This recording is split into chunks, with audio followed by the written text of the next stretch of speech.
Greetings, everyone. My name is Barbara Coverson. I am the Program Manager for Family Strengthening Families.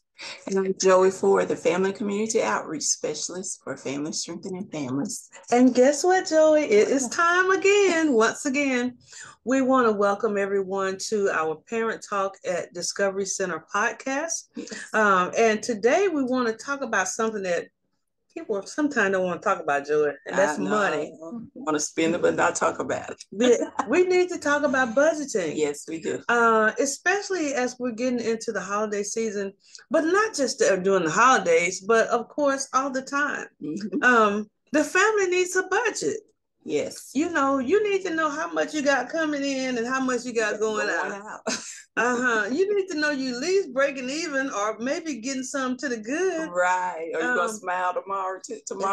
And then, what happens, I found a lot of times, and with, this has happened in my family before, mm-hmm. People spend too much during the holidays and then they regret it later. Right. And so what we want to do is kind of get ahead of the game today, where we talk about some things as it relates to budgeting so that we don't get in such a bind and then have to, because after Christmas is gone, mm-hmm. January comes. And it comes sooner than we think. And the bills start rolling in. Right. And all those things you charged up starts rolling in and all stuff like that. So we want to be smart about it so that, there are some things we can do ahead of time to make sure that we are reducing our stress levels because money. Just talk about that, Joy, for a minute. Why is having a budget so important? Well, it's important because it helps your family get what it needs and wants out of life. Mm-hmm. Help us creating budgets, help us stay in control of our money instead of our money or worries of money controlling us. Mm-hmm. Budgeting can help us plan better, mm-hmm. plan for the next day or for the future, and helps give you some room to breathe. So it's important. Mm-hmm. It's very important. We do also do classes for married couples, mm-hmm. And one of the things I found out that's the number one cause of divorce. So true. And I was thinking about that when I first, ran into the research for that, mm-hmm. and we were doing the classes. I would think infidelity maybe would be, but it's like, sometimes people will forgive you for infidelity. Yeah. But when it comes to mishandling my money, mm-hmm. we got a problem. Big problem. And so it's the number one cause for divorce. So if we can start working on something like creating a budget, even if it's a simple budget, and sticking to it. Right. And I like what you said earlier, when we were getting ready for this, getting everyone involved in it. Yes, it's so important. Yeah, a family thing. Making it a family thing. That way you're strengthening your family by helping to educate your family at the same time and learning together and going through things together mm-hmm. as well. So yeah. So let's just talk about as we get into this a little bit, we're headed towards making sure we do some things specifically for the holidays. Mm-hmm. But let's just talk about a few little tips that we can share as it relates to budgeting, as it relates to budgeting with our families. Some of the things that we can do, and I know one of the things you said already was to involve everyone. Right. So what that would look like, mm-hmm. For me, it'll look like a family meeting, or let's call it time around the table. Yeah. Mm-hmm. Another reason together. Mm-hmm. And it looked like teaching your children something that will help them today mm-hmm. and tomorrow and during their days as mm-hmm. they grow up. Mm-hmm.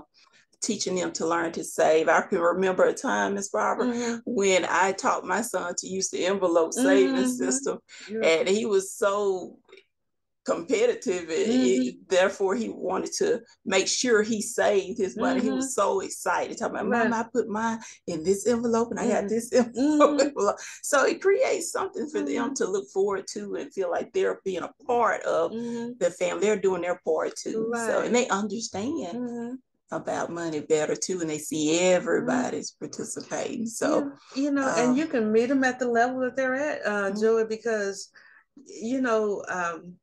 if they're younger children, one of the things, they couldn't understand a whole lot, but I did get a few things right. I messed up on a bunch of stuff, but a few things I got right. And one of them was I would teach my son and my nieces and nephews, it's 3 things you do with money. And so they was all ears. They were like, 3 things here. You spend some, you save some, and you give some to God. So they knew if they got some money, now, Mama, T. Barbara or Mama, whichever, how much I got to get to God? So I would teach them that principle. Okay, so you really don't have, if you got $10, you really don't have $10. You got 9.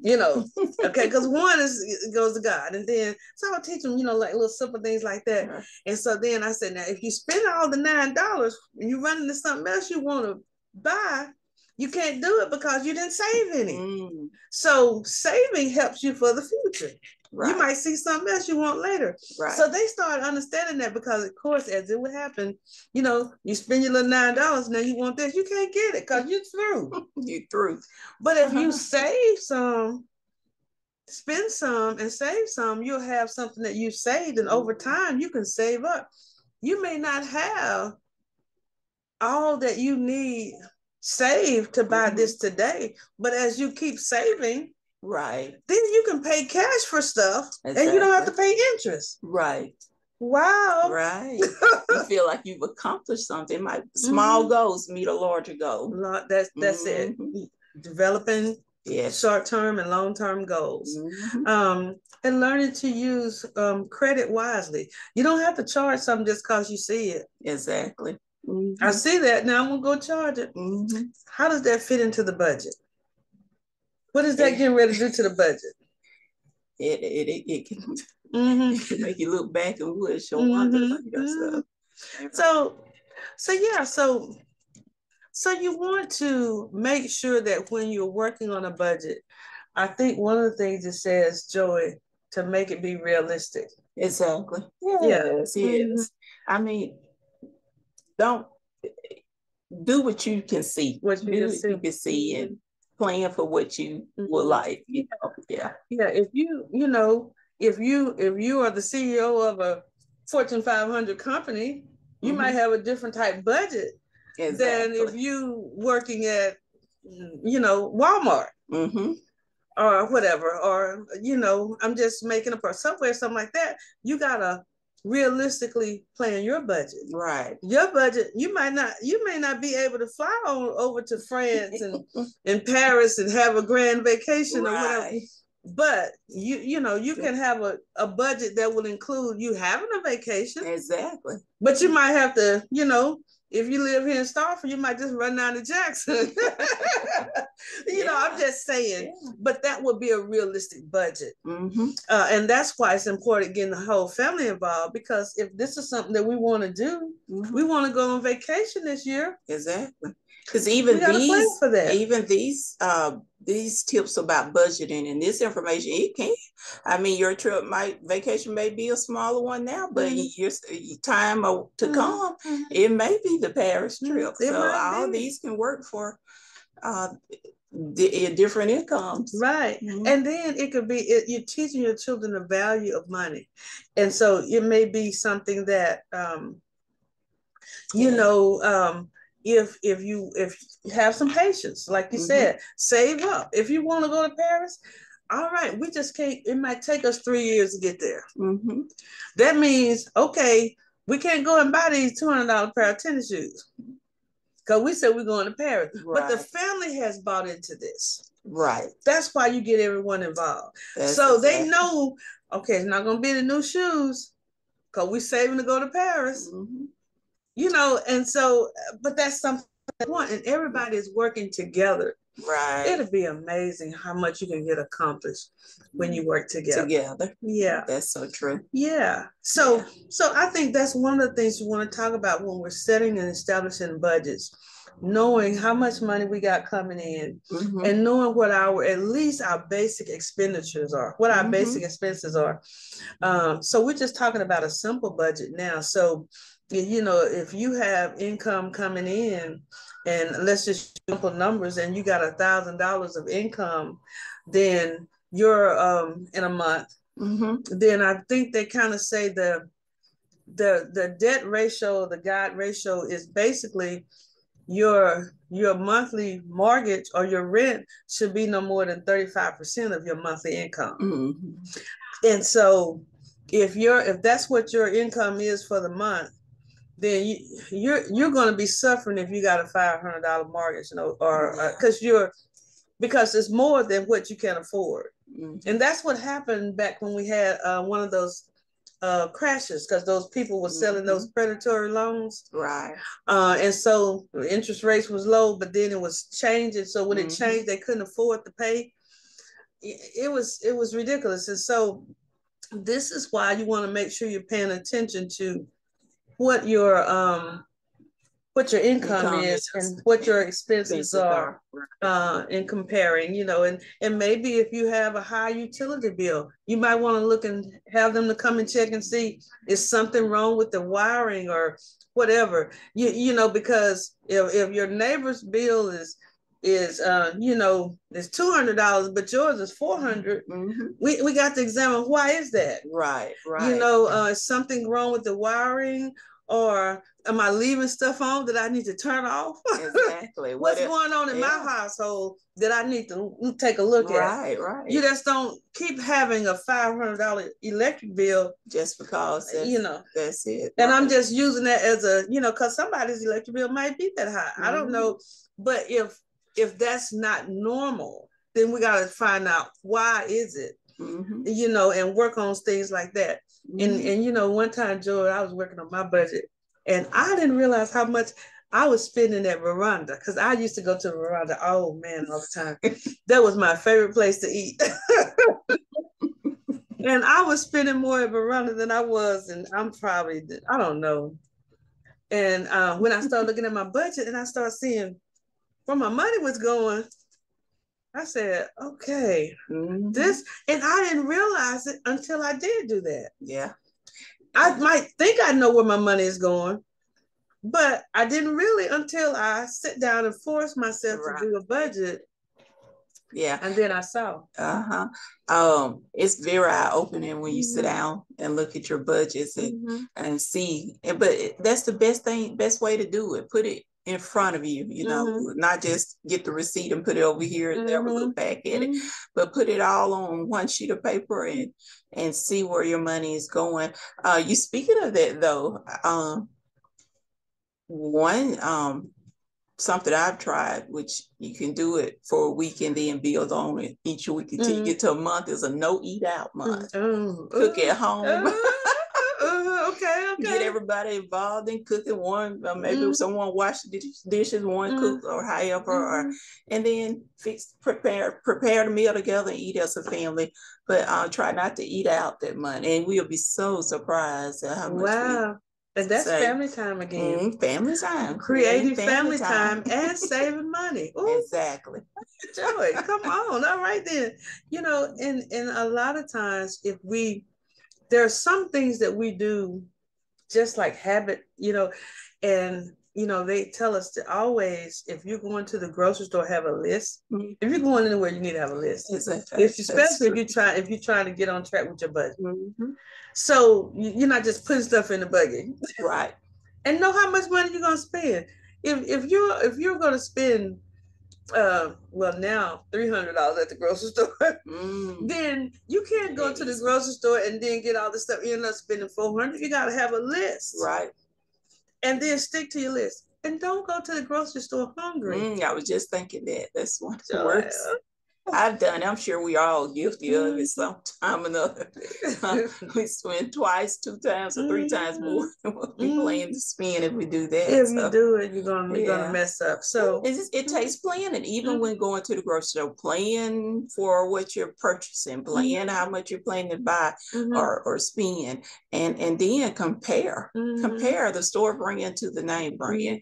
Know how much what you're using it for. Don't overbuy if you don't need to. You might not even use it, or buy in bulk as well. Just depends on what you're planning on purchasing. So shop carefully. Shop carefully, especially if everybody needs to do it. But single parents, when you're the one parent in the household, right, and you have children, you really have to, because you don't have any additional help. And so now you got to really stay on target with this. Your income is the income of the household. Right. And so you got to stay focused. So we want to make sure that when we're going out to make purchases, that we make a list. I always kind of throw this one tidbit into it, because, when you go to the gas station and you're going to get gas, that's what you're going for. In doing these classes, when we do financial education classes, which we do from time to time, that's one of the things that they tell us to teach or to give instructions on, because at the gas station, they are really not making money off the gas. They're making money off the stuff that's on the inside of the store. And so you go in the store to pay for your gas, and you reach in that little thing, you have all that little stuff by the store, by the cash register, and you just reach and get you some gum, or reach and get you a soda, or go in there and get you a bag of chips because you're in the store. That's how they're making their money. And so, but you didn't go there for that. Just caught your attention. And how much does a bag of chips cost at the gas station? Oh my gosh.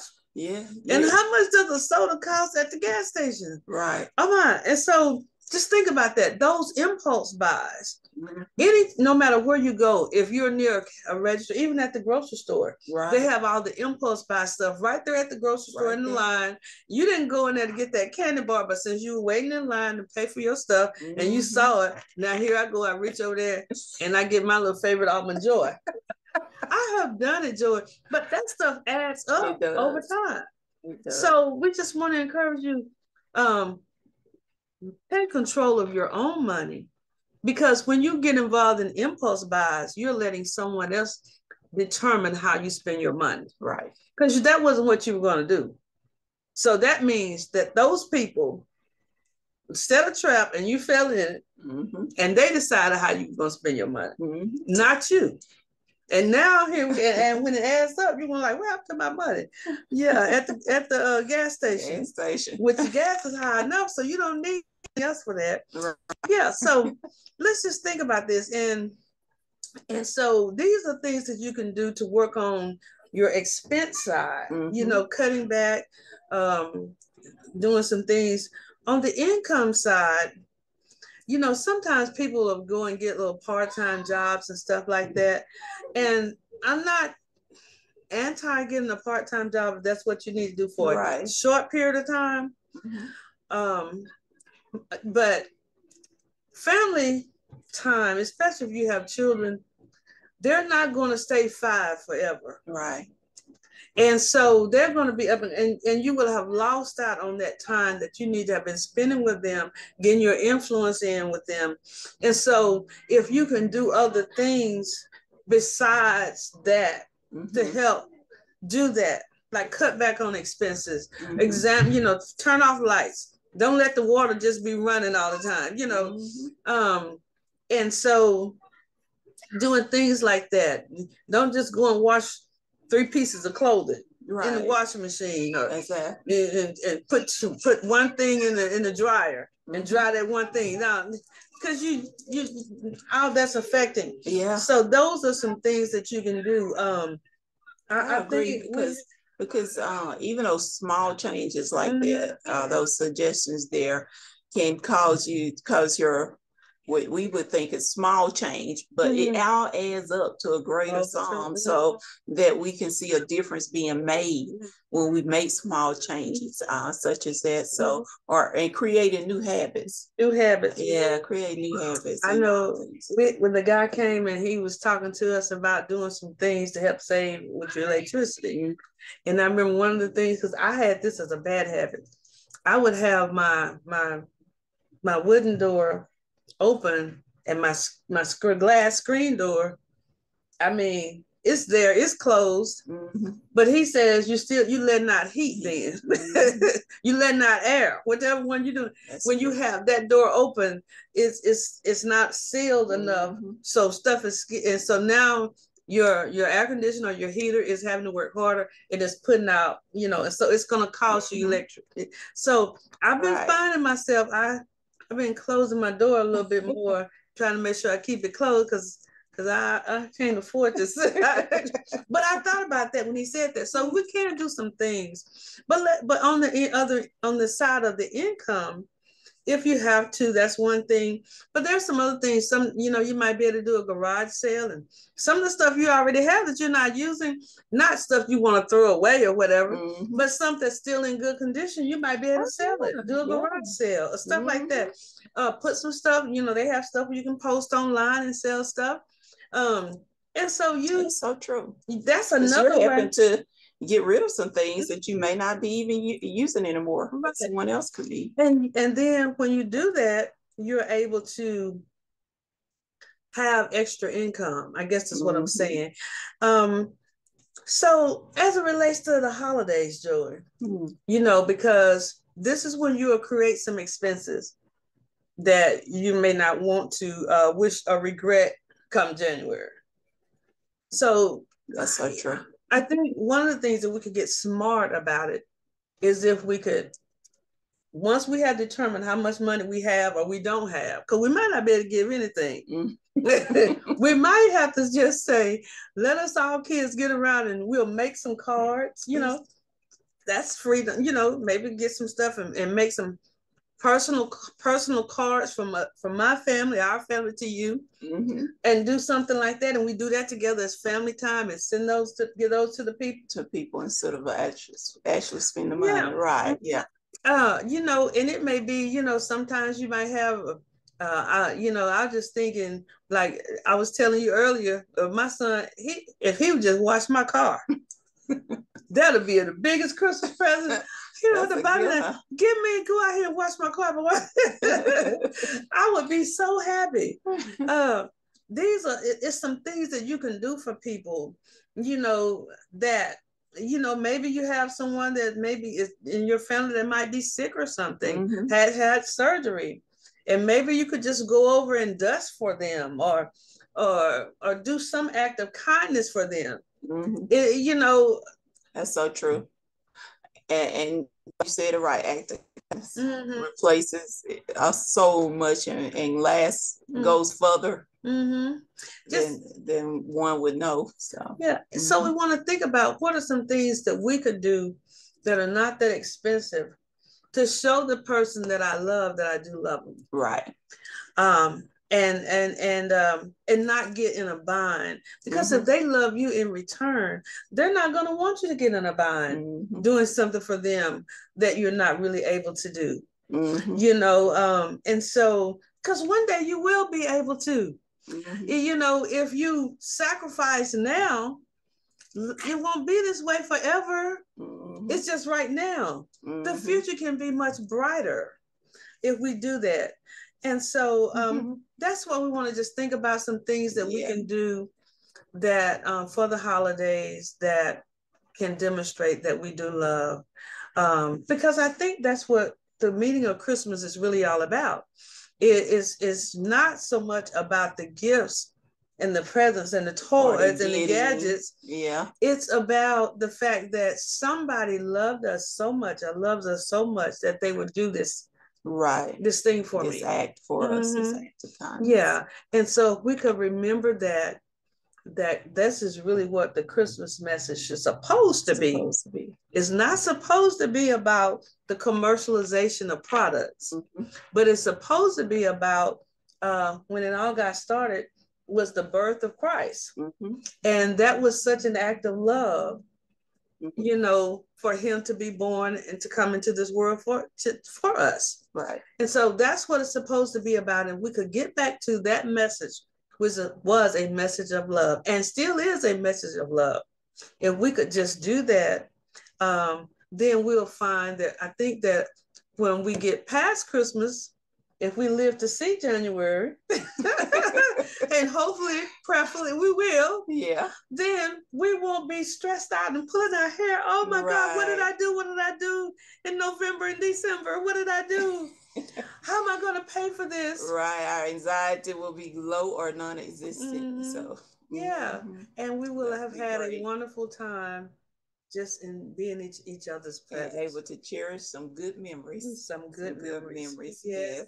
Indeed. So anyway, Joy, do you have any other final comments before we end on today? Just that, remember that budgeting is something good. It could be one of your family's most important financial tools, or else a tool for happiness now and in the future. In the future. and you're so true, Joey. It does not have to be a uptight, devastating thing. It's supposed to be something that complements or supplements or really helps your family.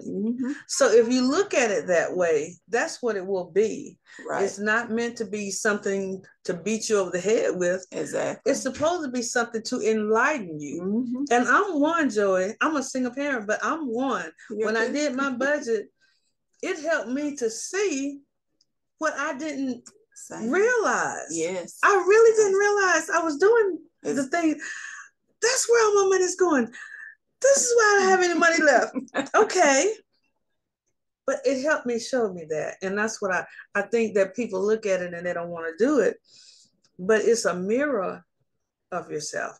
Right. I tell people a lot of times you can tell a lot about a person by where they spend their time and where they spend their money. I so agree with that. You can if you can find their checkbook and look at their check account and see where they spending their time, that has told you a lot about that person. And so what we want you to do, people to know about you and your family, is that you're a family that work together on a budget and you plan things together and you get short-term goals accomplished and long-term goals accomplished. And you do that together with one another. And then there is so much, you'll start seeing, if as you're working together as a family unit, how much better things will become for you. And it may not be overnight. Yeah. But one day you'll be like, you can look back and say, this is where we were, but this is where we are. Oh my God, Joe, can we say this again? Is that? Let's say that again. This is where we were, and this is where we are. Oh my God. So let that be you. And until next time, if we can be of any assistance to you, please give us a call here at the office at 662-615-0033. We are located here at Discovery Center at 1504 Louisville Street in Starsville, Mississippi. And we have an array of services that we offer through our program and through other programs that are in the building.